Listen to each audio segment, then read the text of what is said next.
Welcome to True Crime Garage. Wherever you are, whatever you are doing, thanks for listening. I'm your host, Nick, and with me, as always, is a man that, just like the other members of NSYNC, he was not invited to the halftime performance either. He is the captain. He Joey Fatone me. It's good to be seen, and it's good to see you. Thanks for listening. Thanks for telling a friend.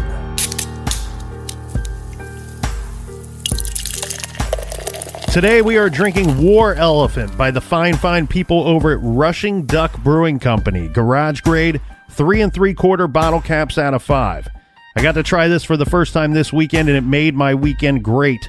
War Elephant is a double IPA, and as one might expect from the powerful name, it is a powerful beer with big flavor and a high ABV of 8.7%. So enjoy responsibly, my friends. And this powerful brew was brought to us by this powerful garage crew. First up, a big shout out to Maddie and Misty, a couple of co-workers listening from Watertown, South Dakota. Big shout out to Kayla from Brooklyn, Ohio. And I want to give a big thank you and a cheers mates to Steve and Alyssa in Pinckney, Michigan. And a big we like your jib to Elizabeth in Superior, Colorado. And sending a long distance cheers to Linda all the way in King Lake, Australia. And last but not least, a garage grouping here.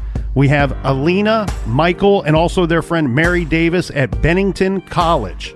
Cheers, mates, and thanks for everybody for filling up the fridge this week. If you want to help us out with next week's beer run, go to truecrimegarage.com and click on the donate button. I've been to that college. Got wasted. We would also like to give one more shout out. This is to someone that some of you are aware has contributed and helped this show behind the scenes. It's the garage's dear friend, the Skipper. We would like to congratulate him. He has been named the District Vice President for Ohio Police and Firefighter Retirees. So congratulations to the Skipper. Our resident in the garage detective. Can I give one more shout out? Go for it. A big shout out, a big we like your jib to Ren and Cuff for sending me the Fuzz Face, the 70s Fuzz Pedal. Check out renandcuff.com today. They make amazing guitar and bass effects pedals. And follow True Crime Garage on Instagram and Untapped. And if you want case updates and if you want to put in your thoughts and your opinions, check out our blog at truecrimegarage.com. Captain, that is enough of the business. Everybody gather round, grab a chair, grab a beer. Let's talk some true crime.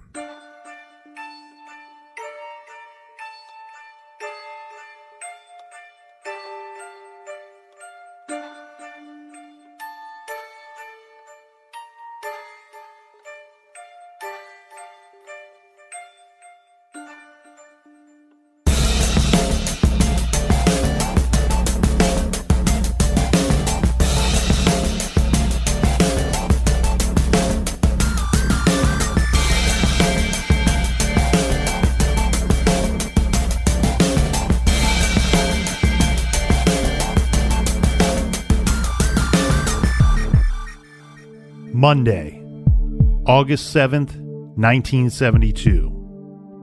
16-year-old Jeannette DePalma told her mother she was going to go to her friend's house to spend the afternoon. The friend lived about 8 miles away, and Jeannette did not yet have her driver's license. Her mother offered to drive her, but it was nice that day, and Jeannette insisted on walking. She left her home just shortly after 1 p.m. that day. The plan? A 3-mile solo hike to the train station, and then the train would drop her nearby her friend's home. While Jeannette was seen walking that day, she never arrived at her friend's house, nor did she call. It's believed that she never even made it to the train station. She simply disappeared. On September 19th, after Jeannette had been missing for 6 weeks and 1 day, the discovery of a rotting human forearm led police and investigators to her body. Discovered in the woods, badly decayed, and resting on a cliff known as the Devil's Teeth. The coroner could find no signs of bullet or stab wounds. After examining the body, he could provide the police and the DePalma family with no cause of death for Jeannette. And the police could offer no explanation as to why her body would be found in that location. Investigators suspected drugs or strangulation. Her death was being treated as a homicide, mainly because of where the body had been found. When the community needed answers, the rumor mill began to generate stories about Satanism and witchcraft. This only fueled more gossip. How did this innocent teenage girl die? And if it was in fact murder, who had killed her?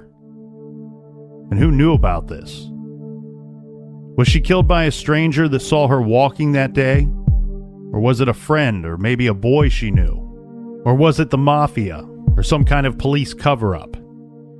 This is a continued story of the bizarre death of 16-year-old Jeannette DePalma.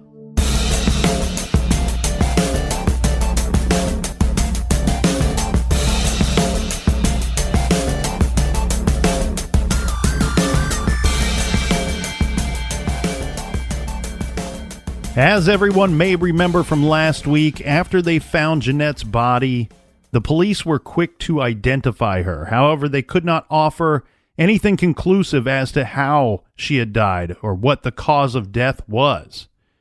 It's pretty obvious that the investigators suspected drugs early on. Statements from the investigators state that when they located the body, remember her pocketbook was found nearby.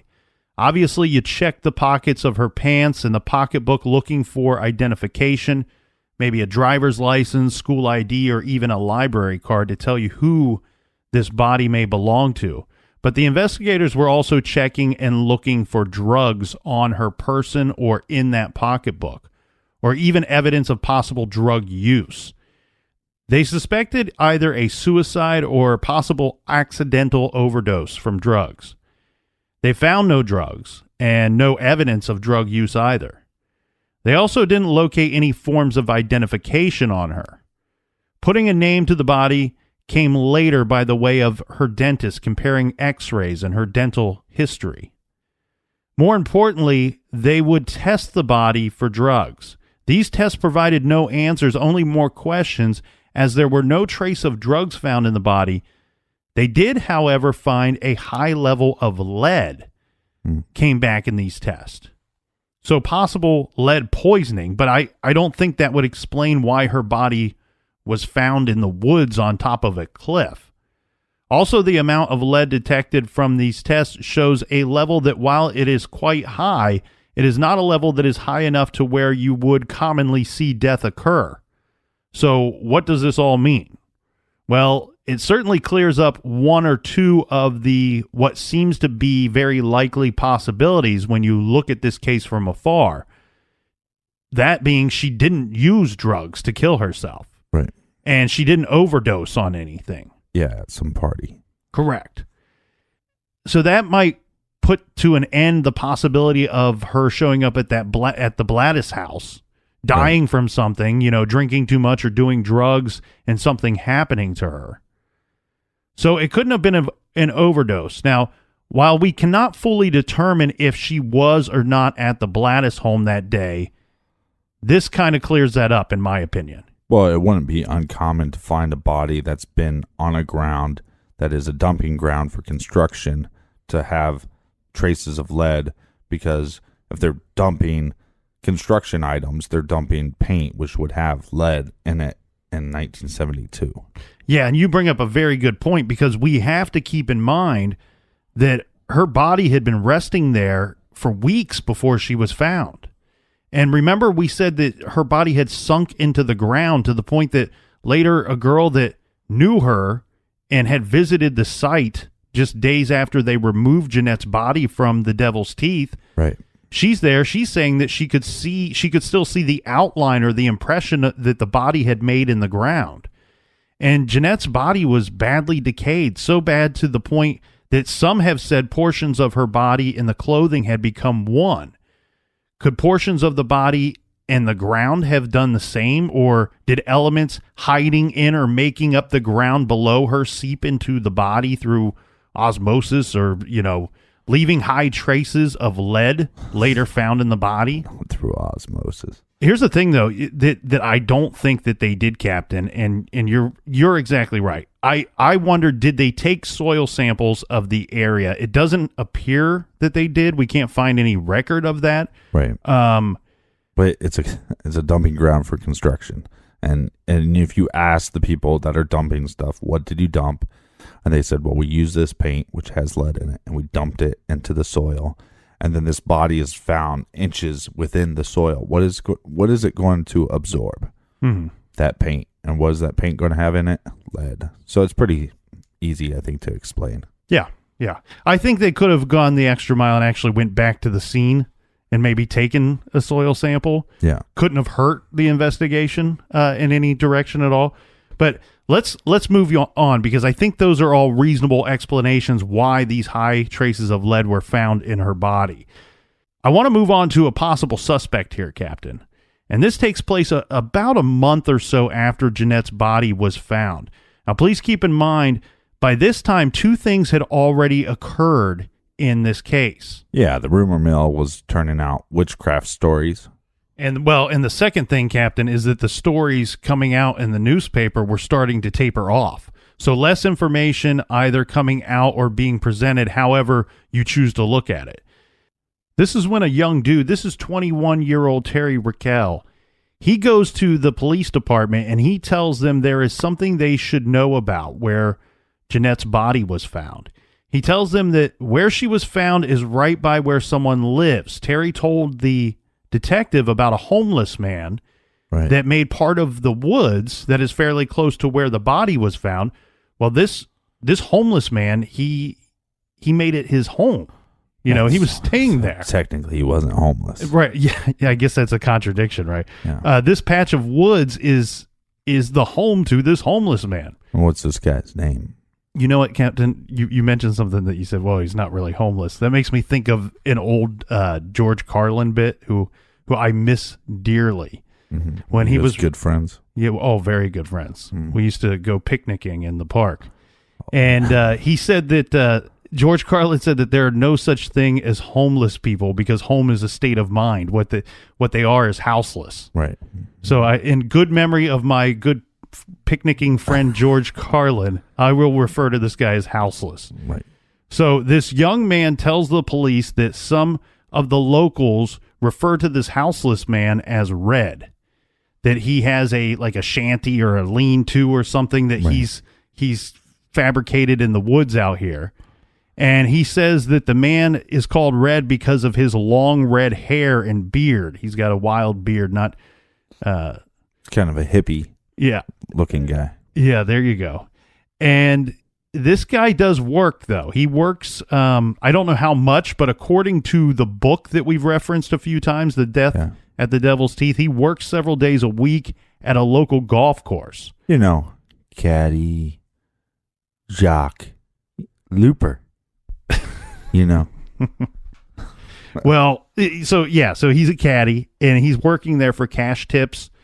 Sometimes you can make pretty good money doing that if the course is busy that day. Yeah, or if you're not caddying for the Dalai Lama himself. Mm-hmm.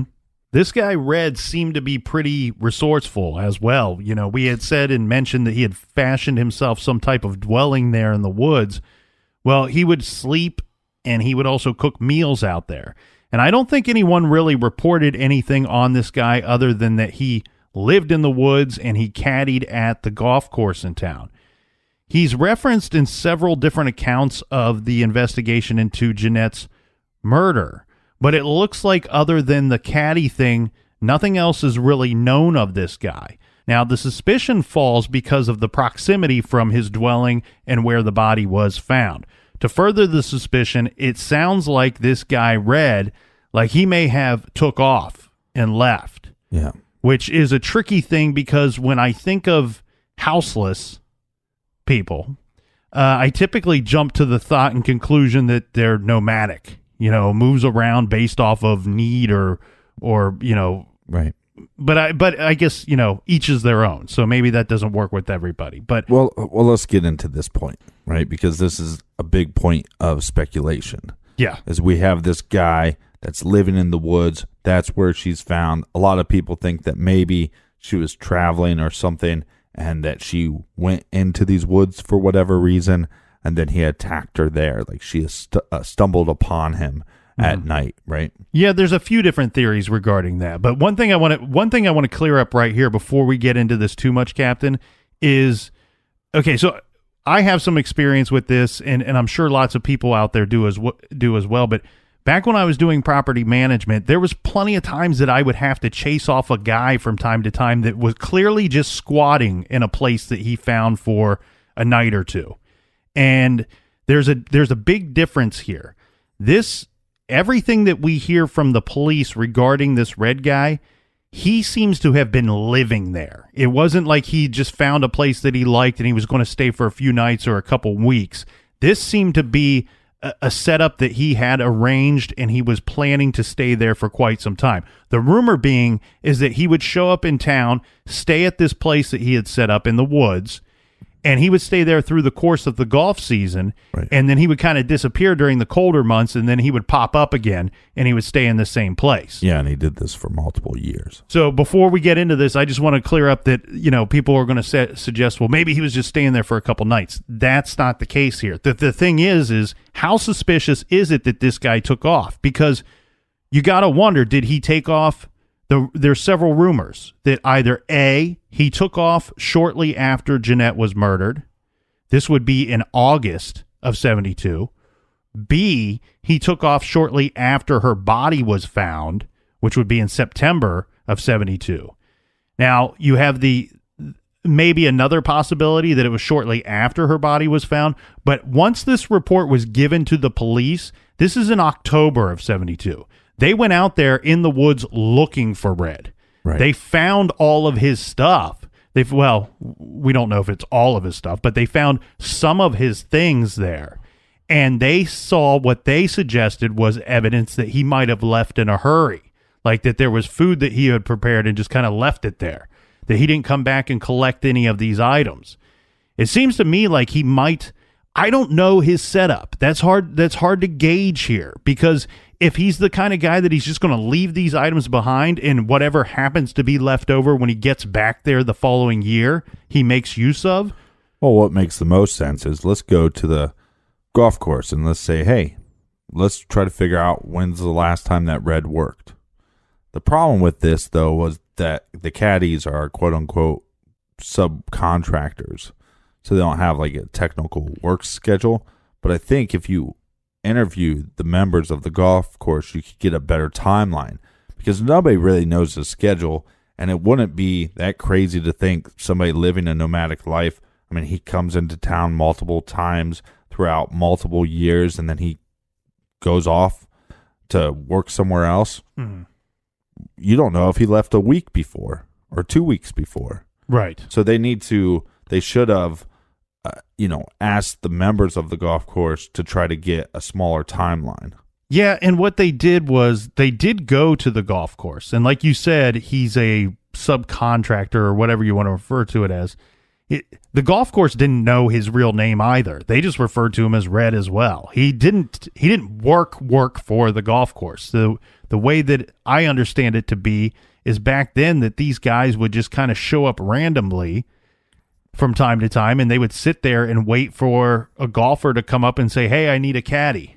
Yeah. And then they would carry their bag and follow along and get tipped at the end of the round. So he didn't in the sense work for the golf course. And I think you're right. That would have been an interesting avenue to take, is to talk to the actual golfers, because you know how this thing works, Captain. Some of these people, I know nothing. When they show up, when these golfers that are there time and time again, they may ask for him by name. Right. Somebody may know his schedule, or at least the last time they saw him or he caddied for them. Well, the other speculation here is that, they find her body in the woods, right? Mm-hmm. And then this guy hits the road. Maybe it was just that they found a body in the woods and that scared the crap out of him. Yeah. If I'm living in the woods, right? Mm-hmm. Down by the river. And they find a body, you think I'm going to stay there? I have standards.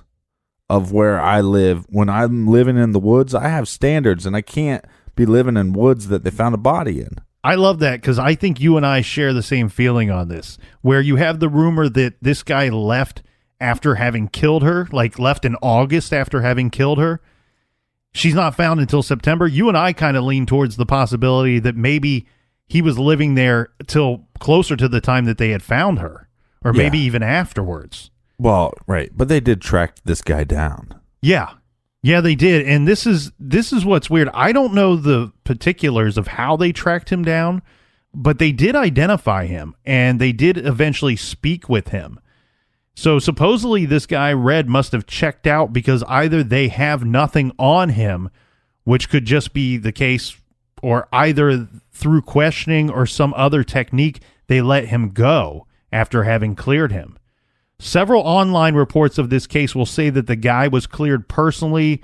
I question that. Yeah, but the rumor mill is that Red came from money, and that when they went to look into this guy as a suspect, they ran into a situation where he came from a lot of money.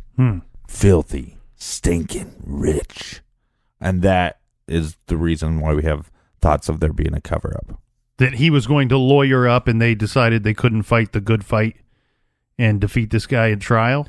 Yeah, or the people that his family was so powerful that they stopped the investigation anyways. And that's just a rumor. Right. But I would really like to explore why they cleared the guy, because I've seen online reports stating that he was cleared. Not that we just couldn't charge him with anything, that, we checked into him and he checks out.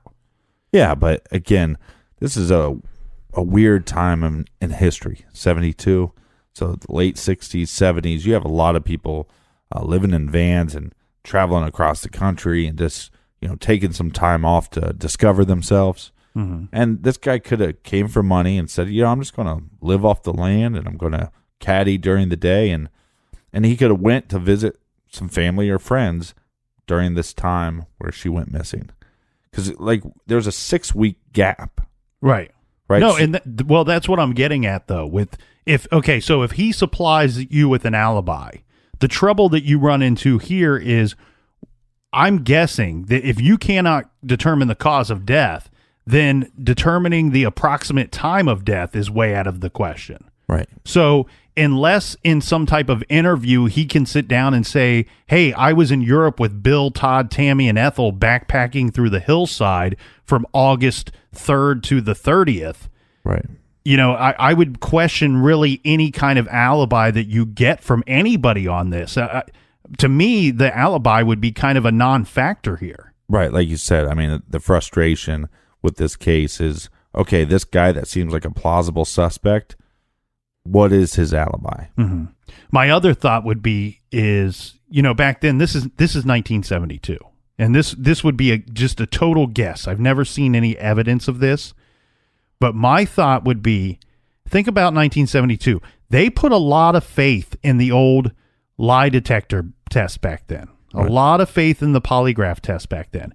And if they really liked this guy, or if they really wanted to try to clear him or really hone in on him, they're going to try to get him to give a polygraph test, especially if he's cooperating during the questioning portion. Right. And so maybe he took that test and passed it. Passed with flying colors, and they're like, all right, we're all done with you. Now, one thing that, and you referenced this last week, I believe you referenced the West Memphis 3 last week when we were talking about this Devil's Teeth case. And it kind of made me remember something regarding John Douglas from the FBI's Behavior Science Unit. Now, one thing that he said, and he said this in several profiles that he's given, not all of them. This is not something that runs across the board, but he gives this in several profiles, and he even gives it when he gives the criminal profile of who he think may have perpetrated the West Memphis 3 case. Okay. And he states that in a lot of these cases, that this guy will pass the lie detector test. You could bring him in, you could hook him up to the polygraph. He still killed her, but he will pass the test. Right. I wonder if they use that to clear him. And hearing that from John Douglas makes you suspect. I mean, it's a scary thought to think of how many people throughout the years they may have used the polygraph test to clear them. And then it turns out they only passed the polygraph because not only are they a murderer, but they're truly a psychopath.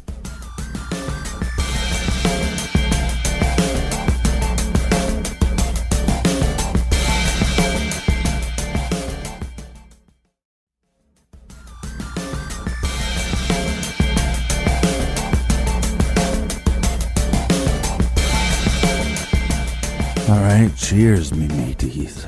Cheers, Captain. I probably sound more annoying than normal because I'm a little under the weather. Under and over the weather at the same time. Well, I went on my boat, Uh-huh. in my big giant boat, and we were attacked by pirates, and I've been sick ever since. Bird flu. So I want to bring up something here, Captain, because there's something strange going on, and we need to point out that Jeannette DePalma's murder and her case is not really the only one of the time that goes unsolved. We have to fast forward to 1974, where we have girls getting killed at what I've made in my notes here as an alarming rate in New Jersey in 1974. I want to bring up something, and this is mainly taken from the New York Times, and we've summarized the article, but the article's headline is "Rights Held for Two Girls, Latest of 6 Slain." And this is from December 30th, 1974. They had a Catholic mass celebrating the lives of two teenage girls that were murdered. Hundreds of people attended the wake. While this is going on, there were detectives from 3 different counties meeting, all New Jersey counties, meeting and comparing notes on unsolved killings of 6 teenage girls. Now, the church service was for Joanne DiLardo, 15 years old, and Doreen Carlucci, who was 14 years old. They were last seen walking together on December 13th. They first went to a recreation center. They left there and going to a nearby convenience store. And after leaving the store, they disappeared into the night. Roughly 2 weeks later, their bodies were discovered in a wooded area in Manalapan Township, New Jersey. An examination revealed that both had been badly beaten, and they died as a result of strangulation. Both bodies were found partially nude, and one of the girls still had a length of electric cord wrapped around her neck. Father Strano oversaw the services for the girls, and he directed most of his sermon at the classmates of the dead girls, telling them, "Learn to live life as it is. Do not expect everything to be joyful, happy, or pleasurable. Don't look for constant climaxes, constant highs. Turn away from drugs, grass, and booze." So I think, Captain, we may have to do with them being murdered. Exactly. I think that you and I might have been right about something here. You know, why do we see the priest using the sermon at the service of the murdered girls as a teaching moment for the other kids? Because he's a moron. Mm-hmm. And I think regarding Jeannette DePalma, that is how some of these rumors about her behavior and about her character came about. If you start talking to kids at the services saying, stay away from drugs, grass, and booze, some of those kids start thinking, well, these 2 girls must have been doing some or all of those things, and that behavior may have led to their demise. Yeah, and isn't that some form of victim blaming? I think so. It's a 14-year-old girl, and you're going to blame her? You know, she's some drug addict. I mean, it's ridiculous. And even though we can't put together a cause of death for Jeannette, there's good reason to suspect that she had nothing she was doing is what led to her death. Right. We can't find anything, any big red flags, anything standing out saying, oh, this is some bad stuff that she was doing or some bad people she was hanging out with. We can't find any of that. Yeah, it's most likely her trying to find a ride is what caused her death. So who are these other girls that they are mentioning in this article, part of the 6 girls that were killed in 1974?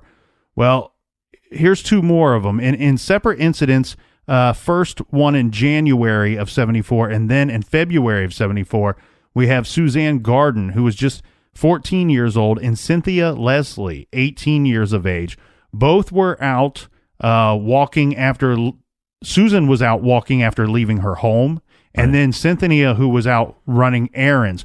Both were found dead just days after they were last seen. Both strangled, both partially clothed, and the bodies left in wooded areas.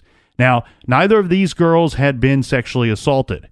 This happened over in Dover Township. Now, I want to take us to Friday, August 9th, 1974, and let's move to a place called North Bergen. This again in New Jersey. So now we are about 20 miles northeast of Springfield, where Jeanette was from. And just actually almost 2 years exactly from the day that Jeanette went missing, we have Mary Ann Pryor along with her friend Lorraine Marie Kelly. Mary Ann Pryor is 17 years old, and Lorraine Marie Kelly she's actually just days away from turning 17 years old. They were planning to go to the mall, walking to the mall according to Pryor's family. This was around 4 in the afternoon when they left, saying that they would be back a little after 5 p.m., but they don't return. Right. Mary Ann's mother calls the police in an attempt to report that her daughter is missing. Well, Captain, you can probably guess what happens here. Right. So her mother and, they're told she's not missing until it's been 24 hours. We can't take a report. Such bullshit. So her mother and older sister go out looking for her, and unfortunately they find nothing. Once the mother is finally able to, or shall we say allowed to, report her daughter missing, the police insist that she is a runaway, and therefore she is labeled as such on the report that they take. Do your job. Yeah. They did do some looking for her. We have to be fair and state that. One person they spoke with, among others, was Lorraine's boyfriend. This is Ricky Molinaro. Now, Ricky fills the police in on some of the details of that evening. He says that he had picked the girls up and drove them for a portion of their trip. I'm guessing toward their destination, but dropping them off along the way. It sounds like the two teenage girls had a few stops to make on their walk before returning home. Right. Ricky tells the police that the plan was that he was going to pick them up at a predetermined location at approximately 9 p.m. that night. Ricky goes to the pickup point, and his girlfriend Lorraine and her friend Mary Ann, they never show up. 5 days later, on August 14th, 1974, and about 20 miles away, the two girls' bodies were found on a hill in Montvale, New Jersey. The two girls were naked and lying next to each other, and this is an account mainly taken from Pix 11 in New York and checked with the New York Times. It's referred to as a hill, but it's more like this. There's a parking lot, and then there's some woods near the parking lot. Mm-hmm. This is pretty much a small stretch of land between the parking lot and the woods.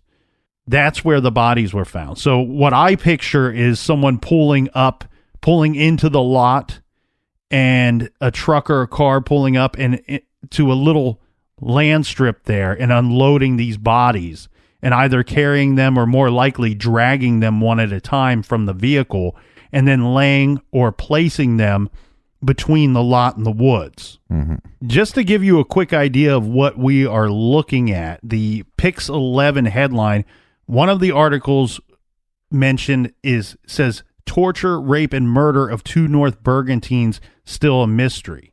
Now, the girls, like Jeanette, were found face down, mm-hmm. and other than just a couple pieces of jewelry, there was nothing on these girls, and both were in bad shape. We see signs of taunting and torture here, bruising to the face and burn marks on them. Now, these would be small burn marks, so possibly cigarette burns. Both had been strangled, and due to ligature marks on the wrist and ankles, some have suggested that they may have been hogtied. This is quite possible, but I want to throw this in there as a thought rather than hogtied.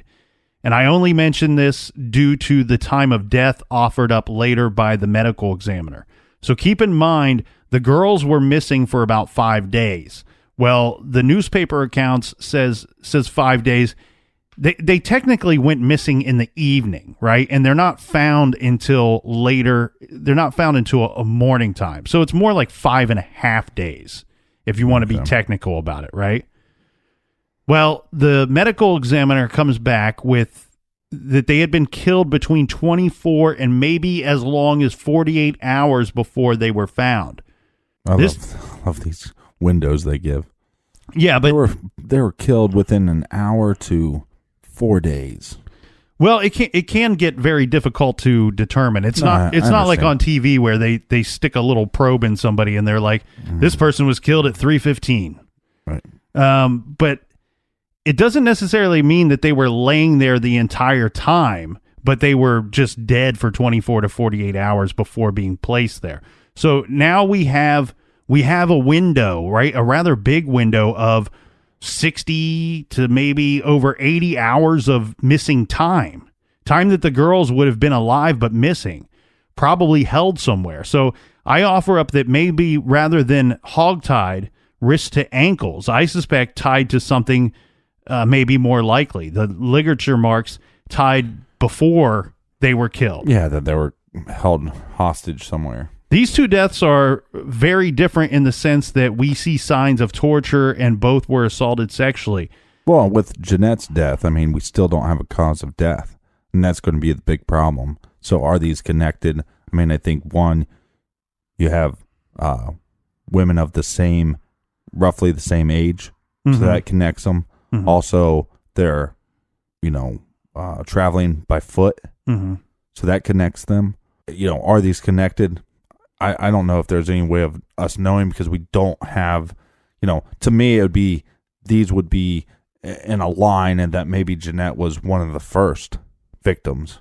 Yeah, you bring up something good there because you're right. We see if she is in a series of murders that we just discussed here, you would see an escalation going on because and it's tough with Jeanette's case because she was badly decomposed. We don't know what evidence we would be missing because of the time that her body sat there. Right, but in these two women's cases, we have, the situation where they're tortured, they're raped, they're beat. In Jeanette's case, it could be as simple as this was one of the first attacks he had on somebody, and he strangled her, but he didn't strangle her enough to break her hyoid bone. Right. But I do want to point out that there is a medical examiner that is quoted in that article regarding these 6 murder victims that are separate from Jeanette's case. And this medical examiner, in his opinion, is quoted as saying that the killings are dissimilar. But the prosecutor and the investigators at the time, they wanted to wait to make a conclusion until they had the opportunity to sit down together and compare everything that they had. Now, they never come out at any point and say that these are absolutely connected. They're just stating to the media that we are sitting down and working on these together because we have an alarming situation. We have girls that are walking down the street, they're going missing, and then they're later turning up dead. Now, I want to bring up somebody that most of us are probably not familiar with, and his name is Robert Zarinsky. Now, I'd be surprised if many of our New Jersey residents even know who this guy is. This guy is a real problem, okay? And look, as you can see in the early 70s, a few counties in New Jersey had a real problem. Now, this guy, Zarinsky, he might not have been the single source of all of their problems, but I'll sum up what we know about him, and I'll let you be the judge. So, Robert Zarinsky was born in 1940. And at the ripe age of 18, it's believed that he had killed for the first time. This is in 1958. They think that he killed a cop. And the story goes like this. There's Officer Charles Bernarski. So this officer responds to a burglary that's in progress at the Miller Pontiac car dealership in Rahway, New Jersey. The officer, when he arrives and he startles these two guys, he's fired at, and he returns fire. Now, the officer was shot and killed at the scene. Fingerprints were left and lifted from the crime scene. Hang on to your horses, Captain, because this is strange. 41 years later, they identified the fingerprints and matched them to a man by the name of Theodore Schiffner. Now, turns out that Schiffer was at the Pontiac dealership that night, way back in 1958. He was there with his cousin, Robert Zarinsky. Mm-hmm. And when the officer caught them there, they shot at the officer. The officer managed to actually shoot both of these men that night. Good for him. And yet they find a way to get away. In 2001, Zarinsky's sister testified at court that her and her mother had removed bullets from both Robert Zarinsky and his cousin that night. The boys telling them that night that they had shot at a cop. Zarinsky was tried for this, like we said, in 2001, but it was not successful. He was acquitted of the charges. How? Okay, so we have his fingerprints. Well, they have his cousin's fingerprints. His fingerprints weren't actually found. And they tie him there because of what his sister states about removing the bullets from the two of them, and the two telling the story, hey, we shot at a cop tonight. Right, but shouldn't one piece of the evidence is, let's just see if he has a bullet wound? Let's just find out if he's ever been shot before? Yeah, I don't know if they took that avenue. I would guess that they... Right, but then if you have been shot before and you claim that your sister didn't take it out of you, can we see the doctor's report from which hospital you went to take this bullet out of you? You know, you should have been the prosecutor, and I'll tell you why. The reason why they picked apart that case and they couldn't sentence this guy was because they discredited the sister. They basically tore her apart and her life apart and stated, you can't trust this woman's story. She's a sleazy woman. She's easy. You can't believe a word she says. But you bring up some good things. So now this dude Zarinsky, of course, you can see that he's going to be a career criminal, and he did. He had things like robbery, arson, a lot of that sort of thing in his background and on his record. But in 1965, it's believed that he started killing women and girls. But this didn't catch up to him until 1975. So is it a coincidence that just 1 year after these 6 female victims were killed that he's finally locked up? And they stopped. The killing stopped. He was given a life sentence for the 1969 murder of Rosemary. Oh, man, I'm going to butcher this last name. Go for it. Colindrello. Nice shot. Nice try, buddy. Nice. Unfortunately, I apologize to her and her family. She was only 17 years old. She was from Atlantic Highlands, New Jersey. But it's not just that simple.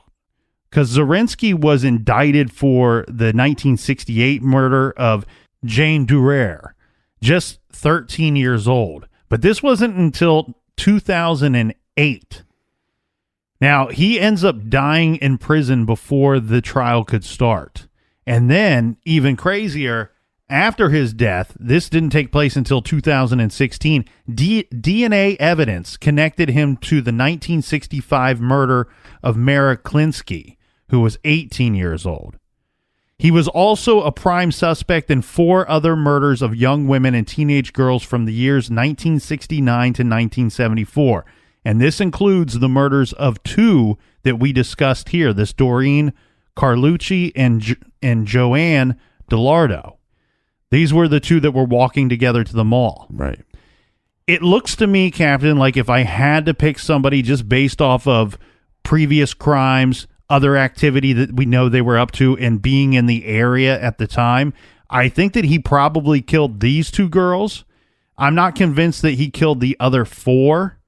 I certainly don't really think that he killed Jeannette DePalma. Well, who knows? I mean, he's a serial killer.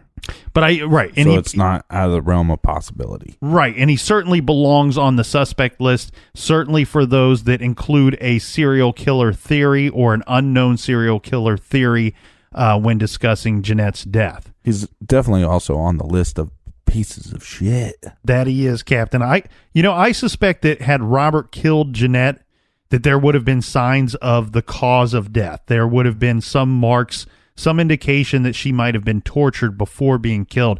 And I mean, I know she was badly decayed, but I think it would have been an obvious homicide because Robert Zarinsky, I mean, he left the item he strangled girls with at the dump scenes and even on their bodies. Yeah, he was a real genius. That's why I question the autopsy a lot, because I know that she was badly decomposed, but I just go back to the fact that maybe this person didn't have enough experience. Maybe this person just didn't do their job that weekend, but it just seems like those are the things that we're missing that could really help this case.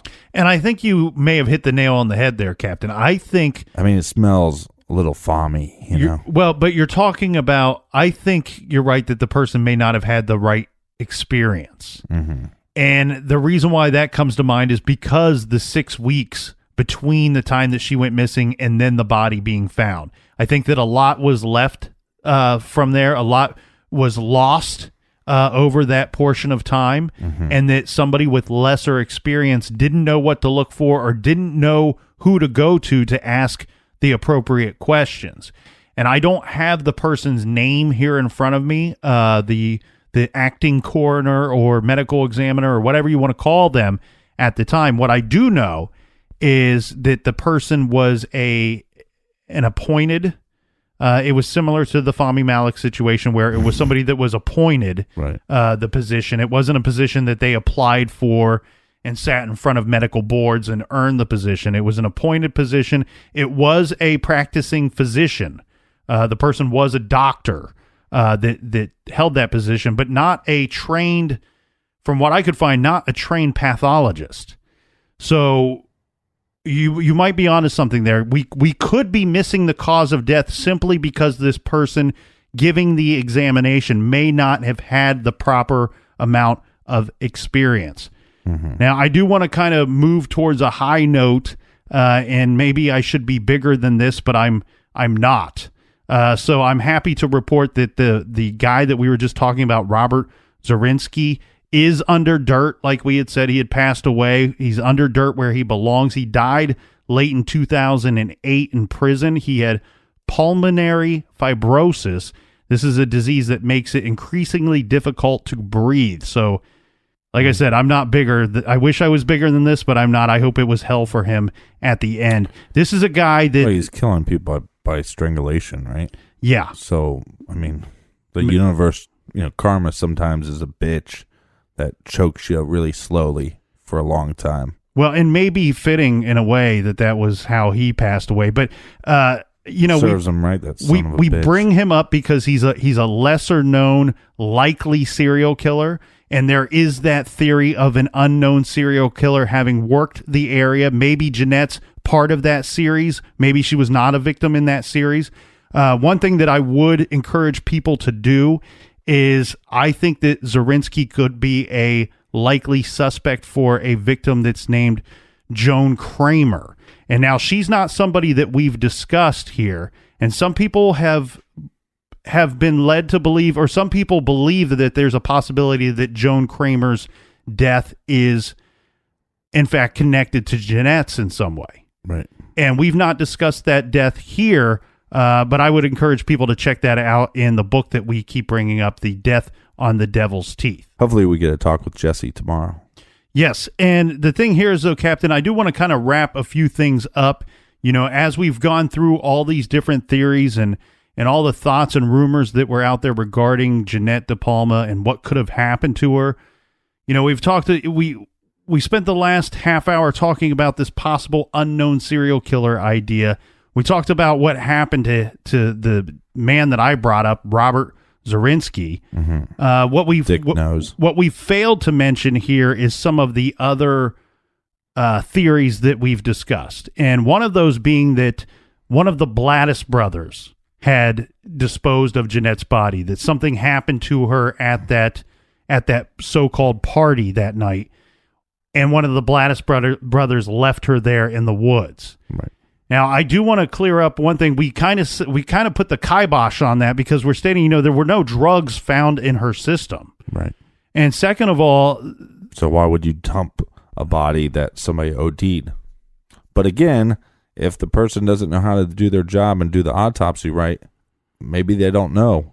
if there were drugs in her system or not. Well, I don't think he conducted those tests, and I don't have the information right in front of me. I think he was sent off, but I think it was in a way that, and this is going to sound very crude, and I'm sorry, but it's what happened. I think because of how decayed the body was, that he had to remove a piece of flesh from a remaining piece of flesh from the body that was sent off for testing.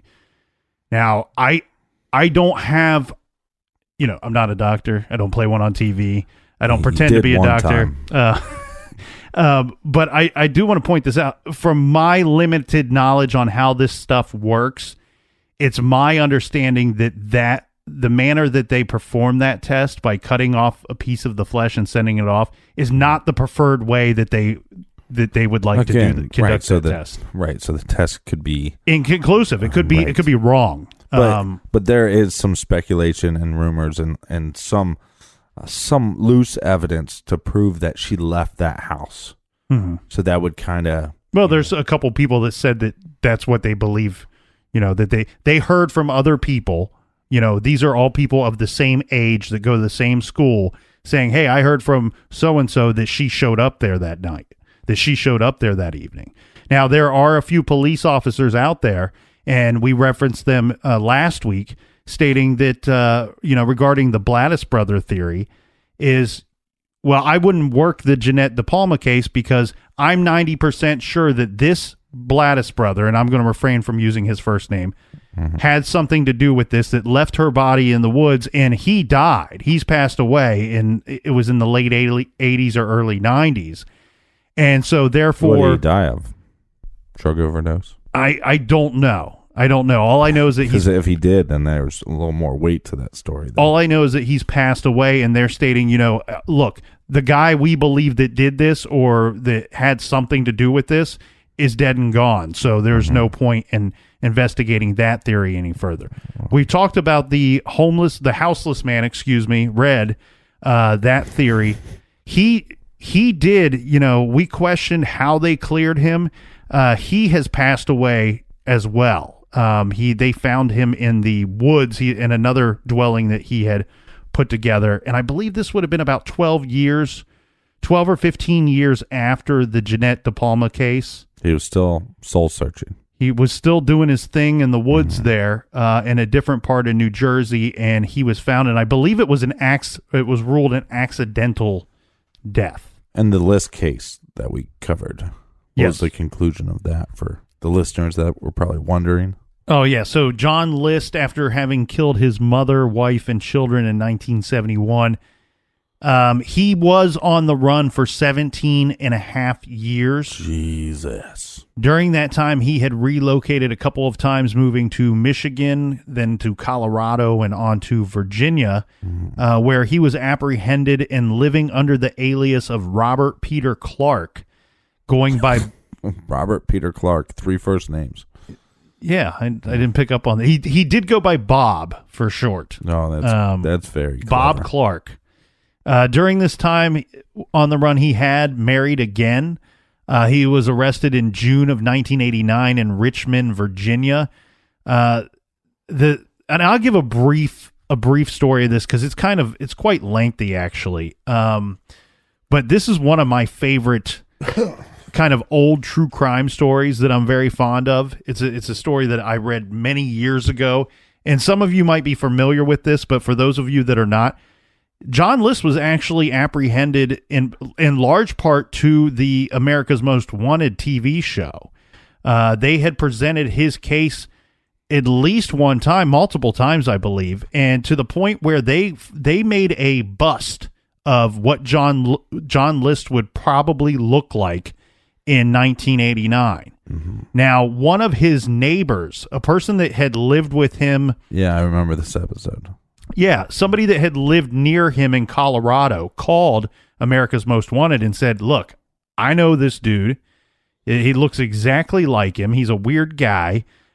He's the same age, and he's going by this name. And 3 first names. He and his wife moved to Richmond, Virginia, and they later tracked him down. Now, the crazy thing here, though, Captain, is John List, for like it was like for like 9 months, he denied being John List. And he was like, nope, I'm Robert Peter Clark. I'm Robert Peter Clark. You have to prove that I'm not this person that I've been living as for at least 17 and a half years. But this is the crazy son of a bitch that decided I'm going to kill everybody in my family because I'm afraid they're going away from God. Yeah. So if I kill them now, they're going to go to God right now. Yeah. It's pure insanity. And it's what baffles me in all these satanic panic cases is there's a lot that we have talked about that are popular cases, like the West Memphis 3, for example. Don't you think these like very religious people killing their whole family cases should be a little bit more popular to warn people? Right. I mean, but often what we see in these situations is we have somebody that's probably, especially with John List, let's just use him as the prime example. But in this example, we see somebody that is a complete psychopath, and he's then going to use religion, God's name, and heaven as some kind of excuse or some reasoning behind something that the rest of us do not want to have to comprehend. Right, because it was a piece of shit, and he wasn't a believer in God anyways, you know. And look, I'm all for religious rights and spiritual beliefs, you know, in a healthy manner, though. Well, to kind of wrap this up, though, the way that remember, he was going to stick to his guns and say that he was Robert Peter Clark. And the way that they did identify him... Robert Peter Clark Trio. Yeah, it's the one-man band. Yeah. They found his old military records. When he was a young man, they fingerprint you when you go into the military. Well, they compared those fingerprints with his fingerprints, and they matched them up. So you can't... Gotcha! Got him! You can't get out of that. So he was positively identified as John List. Remember, he left that letter to his pastor that kind of was a confession. Remember, he said exactly what he did. But like you were saying, it's less of a confession and more of an excuse. An excuse. Yeah. And putting some... backing up his reasoning or what he did. But I only bring that up because at trial, they used that letter against him as a confession. Good. And then his attorneys pointed out that they couldn't use it because that was something that he left addressed to his pastor, and they have that relationship. You know, they have the confidence between the two of them, can't be brought up in court. Don't worry. They had no problem convicting him, and unfortunately he was given the worst penalty he could face at the time was 5 life sentences. So they couldn't give him the death penalty. They couldn't give him anything more than 5 life sentences, but that's what they did in the John List case. If John List still went by Robert Peter Clark, I hope they all three got what they deserved in prison.